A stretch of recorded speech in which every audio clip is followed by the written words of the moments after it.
ರೇವಣ್ಣ ಪರ ವಕೀಲ ಸಿವಿ ನಾಗೇಶ್ ಅವರು ವಾದವನ್ನ ಮಾಡ್ತಾ ಇದ್ದಾರೆ ತಮ್ಮ ಒಂದು ಕಕ್ಷಿದಾರನ ಪರವಾಗಿ. ಪ್ರಕರಣದಲ್ಲಿ ಸಾಕ್ಷಿ ಕಲೆ ಹಾಕುವುದೇ ತಡವಾಗಿದೆ ಅನ್ನೋದು ಅವರ ವಾದದಲ್ಲಿರುವಂತಹ ಅಂಶ. ಪ್ರಾಥಮಿಕವಾಗಿ ಏನ್ ಮಾಡಬೇಕು ಅದನ್ನ ಸರಿಯಾಗಿ ಮಾಡಿಲ್ಲ.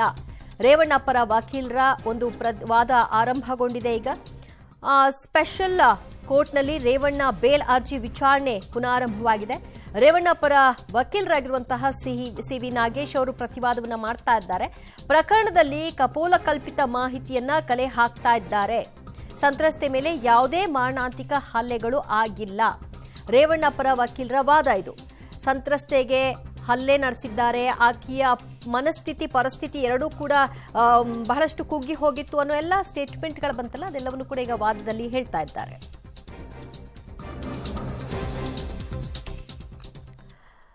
ಹಾಸನ ಪೆನ್ ಡ್ರೈವ್ ಹಂಚಿಕೆ ಪ್ರಕರಣಕ್ಕೆ ಸಂಬಂಧಪಟ್ಟ ಹಾಗೆ ಬಿಜೆಪಿಯ ಇಬ್ಬರು ಕಾರ್ಯಕರ್ತರನ್ನ ಬಂಧನಕ್ಕೆ ಒಳಪಡಿಸಲಾಗಿದೆ. ಈ ಕುರಿತಾಗಿ ಪ್ರೀತಂ ಗೌಡ ಫಸ್ಟ್ ರಿಯಾಕ್ಷನ್ ಅನ್ನು ಕೊಟ್ಟಿದ್ದಾರೆ.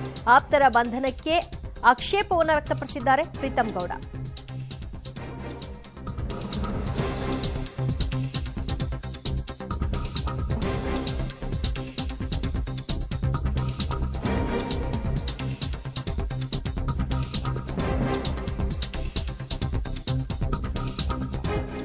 ಹಾಸನ ಪೆನ್ ಡ್ರೈವ್ ಪ್ರಕರಣದ ಬಗ್ಗೆ ಪ್ರೀತಂ ಗೌಡ ತಮ್ಮ ಮೊದಲ ಪ್ರತಿಕ್ರಿಯೆ ಕೊಟ್ಟಿದ್ದಾರೆ. ತಮ್ಮ ಆಪ್ತರ ಬಂಧನದ ಬೆನ್ನಲ್ಲೇ ಇದನ್ನ ಆಕ್ಷೇಪವನ್ನು ವ್ಯಕ್ತಪಡಿಸಿದ್ದಾರೆ. ಮೊಬೈಲ್ ವಿಡಿಯೋ ಇದ್ದಾಕ್ಷಣ ಬಂಧನ ಎಷ್ಟು ಸರಿ ಅನ್ನೋದು ಅವರ ಪ್ರಶ್ನೆಯಾಗಿದೆ. ನನ್ನ ಕಚೇರಿಯಲ್ಲಿ 45ಕ್ಕೂ ಹೆಚ್ಚು ಸಿಬ್ಬಂದಿಗಳಿದ್ದಾರೆ. ಮೊಬೈಲ್ನಲ್ಲಿ ವಿಡಿಯೋ ಇದ್ದಾಕ್ಷಣ ಬಂಧಿಸೋದು ಸರಿನಾ? ಹಾಸನದಲ್ಲಿ 2 ಲಕ್ಷ ಮೊಬೈಲ್ ಇದ್ರೆ ಅಷ್ಟೂ ಮೊಬೈಲ್ಗಳಲ್ಲಿ ವಿಡಿಯೋ ಹರಿದಾಡಿರುತ್ತವೆ. ಯುವಕರಿಂದ ಹಿಡಿದು ಮುದುಕರ ಮೊಬೈಲ್ನಲ್ಲೂ ಕೂಡ ವಿಡಿಯೋಗಳಿವೆ. ಅಷ್ಟು ಮಂದಿಯನ್ನ ಅರೆಸ್ಟ್ ಮಾಡ್ತೀರಾ ಹಾಗಾದ್ರೆ ಅಂತ ಪ್ರಶ್ನಿಸಿದ್ದಾರೆ ಪ್ರೀತಂ ಗೌಡ. ನೋಡಿ, ಒಂದು ತನಿಖೆ ನಡೀಬೇಕಾದ್ರೆ ಆ ತನಿಖೆ ಬಗ್ಗೆ ಮಾತನಾಡೋವಂಥದ್ದು ಸಮಂಜಸ ಅಲ್ಲ. ಆ ತನಿಖೆ ಯಾವ ದಿಟ್ಟಿನಲ್ಲಾಗುತ್ತೆ ಏನಾಗುತ್ತೆ ಅನ್ನೋದನ್ನು ಕಾದು ನೋಡೋ ಅಂಥದ್ದು ಇರುತ್ತೆ. ಹಾಗಾಗಿ ನಾನು ಯಾವುದ್ರ ಬಗ್ಗೆನೂ ಕಮೆಂಟ್ ಮಾಡಲ್ಲ. ಯಾರು ಏನು ಮಾಡಿರ್ತಾರೆ ಅನ್ನೋದನ್ನು ತನಿಖೆ ಮೂಲಕ ಗೊತ್ತಾಗೋಂಥದ್ದು. ಆದ್ರೆ ಒಂದು ಹೇಳ್ತೀನಿ, ನಾನು ಮೈಸೂರು ಚಾಮರಾಜನಗರ ಚುನಾವಣೆ ಇನ್ಚಾರ್ಜ್ ಇದ್ದೆ. ಅದಾದ ನಂತರ ಗುಲ್ಬರ್ಗ ಕೊಪ್ಪಳಕ್ಕೆ ಹೋದಂಥ ಸಂದರ್ಭದಲ್ಲೂ ಈ ಎಲ್ಲ ವಿಚಾರಗಳು ನಡೀಬೇಕಾದ್ರೆ ಭಾಳ ವಿಶೇಷವಾಗಿ ಹೇಳಿರೋ ಅಂಥದ್ದು ಒಂದೇ ಒಂದು, ಯಾವುದೇ ಕಾರಣಕ್ಕೂ ಏನು ಅಶ್ಲೀಲ ವಿಡಿಯೋಗಳಿರುತ್ತೆ ಆ ವಿಡಿಯೋಗಳನ್ನ ಯಾರೂ ಸೇವ್ ಮಾಡ್ಕೋಬೇಡಿ, ಯಾರೂ ಫಾರ್ವರ್ಡ್ ಮಾಡಬೇಡಿ.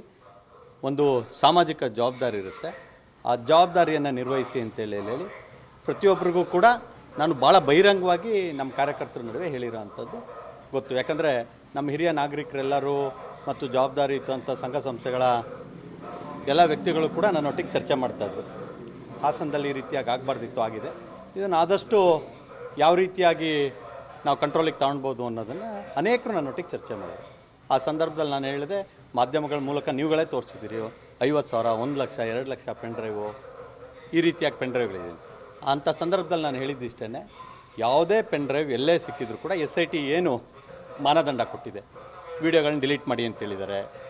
ಯಾವುದೇ ಪೆನ್ ಡ್ರೈವ್ ಏನಾದ್ರು ಸಿಕ್ಕಿದ್ರೆ ಅದನ್ನು ಯಾವ ರೀತಿಯಾಗಿ ಮಾಡಬೇಕು ಅನ್ನೋ ಮಾರ್ಗಸೂಚಿಯನ್ನು ಕೊಟ್ಟಿದ್ದಾರೆ.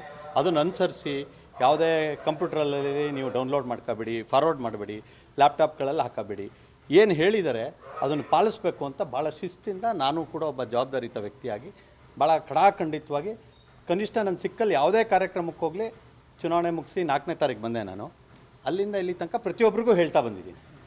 ಯಾವ್ದಾದ್ರು ಫೋನ್ ಬಂದರೆ ಅವ್ರಿಗೆ ನೇರವಾಗಿ ಹೇಳಿದ್ದೀನಿ, ಯಾವ್ದಾದ್ರು ವೀಡಿಯೋಗಳಿದ್ರೆ ಡಿಲೀಟ್ ಮಾಡ್ರಪ್ಪ, ಯಾವುದು ಫಾರ್ವರ್ಡ್ ಮಾಡಬೇಡಿ. ಈ ರೀತಿಯಾಗಿ ಒಬ್ಬ ಜವಾಬ್ದಾರಿಯುತ ವ್ಯಕ್ತಿಯಾಗಿ ನನ್ನ ನಡವಳಿಕೆಯನ್ನು ನಾನು ಇಟ್ಕೊಂಡು ಬಂದಿದ್ದೀನಿ. ಇದಕ್ಕೆ ಮುಂದುವರೆದು ನೀವು ಇವತ್ತು ಪೆನ್ ಡ್ರೈವ್ ಇದೆ ಅಥವಾ ವಿಡಿಯೋ ಇದೆ ಅಂತೇಳಿ ಯಾರನ್ನಾರು ವಶಕ್ಕೆ ತಗೊಳ್ಳೋ ಅಂತ ಕೆಲಸ ಮಾಡಿದ್ರೆ ಕನಿಷ್ಠ ಹಾಸನದಲ್ಲಿ 1 ರಿಂದ 1.5 ಲಕ್ಷ ಜನ ವಶಕ್ಕೆ ತಗೋಬೇಕಾಗ್ತದೆ. ಇದು ವಾಸ್ತವ ಸತ್ಯ. ಅಂದರೆ ಪ್ರತಿಯೊಬ್ಬರು ಮೊಬೈಲ್ಗೂ ನಿಮ್ಗೆ ವಾಟ್ಸಪ್ ಬಂದರೆ ಅಕ್ಸೆಪ್ಟು ಡಿಕ್ಲೈನು ಅಂತೇಳಿ ಇರೋದಿಲ್ಲ. ನಿಮ್ಮಲ್ಲಿ ಪ್ರತಿ ಮೆಸೇಜು ಬರೋ ಅಂಥದ್ದು ಇರುತ್ತೆ. ಆ ರೀತಿಯಾಗಿ ಫಾರ್ವರ್ಡ್ ಆಗಿರೋ ಅಂಥದ್ದು ಸರ್ವೇ ಸಾಮಾನ್ಯ. 1-1.5 ಲಕ್ಷ ಜನರು ಮೊಬೈಲಲ್ಲಿರೋ ಅಂಥದ್ದನ್ನು ನೀವು ಯಾರೋ ನಿರ್ದಿಷ್ಟವಾಗಿ ಒಬ್ಬರು ಇಬ್ಬರ ಹತ್ರ ಮಾತಾಡಿದ್ರೆ ಅದರಲ್ಲಿ ಏನೂ ಉಪಯೋಗ ಇರೋಲ್ಲ. ಹಾಗಾಗಿ ತನಿಖೆನ ಭಾಳ ವ್ಯವಸ್ಥಿತವಾಗಿ ಮಾಡೋ ಅಂಥದ್ದು ಭಾಳ ಅವಶ್ಯಕತೆ ಇದೆ. ಅವರು ಯಾರ ಹತ್ರ ಒಬ್ಬರ ಹತ್ರ ಸಿಕ್ಕಿದೆ ಅಂತೇಳಿ ಹೇಳಿದ್ರೆ ಎಲ್ಲಿ ಸಿಕ್ತು ಅನ್ನೋದ್ರ ಬಗ್ಗೆ ಎಲ್ಲರ ಬಳಿ ಇರೋ ಹಾಗೆ ಈಗ ಬಂಧನಕ್ಕೆ ಒಳಪಟ್ಟಿರೋರ ಬಳಿ ಕೂಡ ವಿಡಿಯೋಗಳಿರಬಹುದು. ಹಾಗಂದ ಮಾತ್ರಕ್ಕೆ ಬಂಧನ ಎಷ್ಟು ಸರಿ ಅನ್ನೋದು ಪ್ರೀತಮ್ ಗೌಡ ಅವರ ಪ್ರಶ್ನೆ ಆಗಿದೆ. ಪ್ರಕರಣಕ್ಕೆ ಸಂಬಂಧಪಟ್ಟ ಹಾಗೆ ತನಿಖೆ ಆಗ್ತಾ ಇದೆ. ತನಿಖೆ ಹಂತದಲ್ಲಿ ನಾನೇನು ಹೇಳಕ್ ಹೋಗಲ್ಲ, ಅದರ ಪ್ರೊಸೀಜರ್ ಅದು ನಡೀತಾ ಇದೆ. ಆದರೆ ಕೆಲವರನ್ನ ಮಾತ್ರ ಬಂಧನಕ್ಕೊಳಪಡಿಸ್ತಿದ್ದೀರಲ್ಲ, ಹಾಗಾದ್ರೆ ಎಲ್ಲರ ಮೊಬೈಲ್ನಲ್ಲೂ ಯಾರ್ಯಾರ ಮೊಬೈಲಲ್ಲಿ ಇದೆಯೋ ಅವರೆಲ್ಲರನ್ನೂ ಅರೆಸ್ಟ್ ಮಾಡ್ತೀರಾ ಅಂತ ಕೇಳ್ತಿದ್ದಾರೆ.